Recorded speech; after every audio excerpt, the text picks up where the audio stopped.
કચરાપેટી મૂકી હોય તે જ્યારે ભરાઈ જાય કે ખાલી થઈ જાય તે જાણવા આપણને મોડેલની રચના કરવામાં આવેલી છે.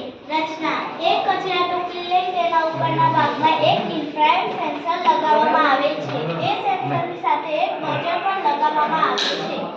આ સેન્સર સર્કિટને 9 વોલ્ટ DC આપવામાં આવે છે. કાર્ય પદ્ધતિ: જ્યારે ઇન્ફ્રારેડ સેન્સરની આગળ કચરો ભરાતો આવે છે ત્યારે તે સેન્સર તેને જોઈને સર્કિટને સિગ્નલ આપે છે અને કચરાને સપ્લાય આપે છે. તેથી તેમાં બીપનો અવાજ આવે છે. આમ કચરો ભરાઈ જવાની સિગ્નલ. અને આ નહીં નવાય આ કચરાપેટી ભરેલી છે. આ બધા કચરો ફેંકે આપણને તો ખબર નથી. જ્યારે ભરાઈ જાય તો હોય પણ બધા નાક કરે છે. તેથી આપણું ગુજરાત સ્વચ્છ બને એટલા માટે અમે આ મોડેલની રચના કરી છે.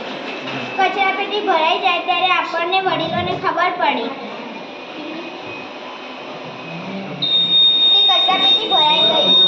તેથી તેને ખબર પડે અને તે કચરા સાફ કરવાવાળા આવીને લઈ જાય. અને જ્યારે કચરો ખાલી હોય ત્યારે ખાલી લાઈટ જ થાય. બેટા લઈ જાય.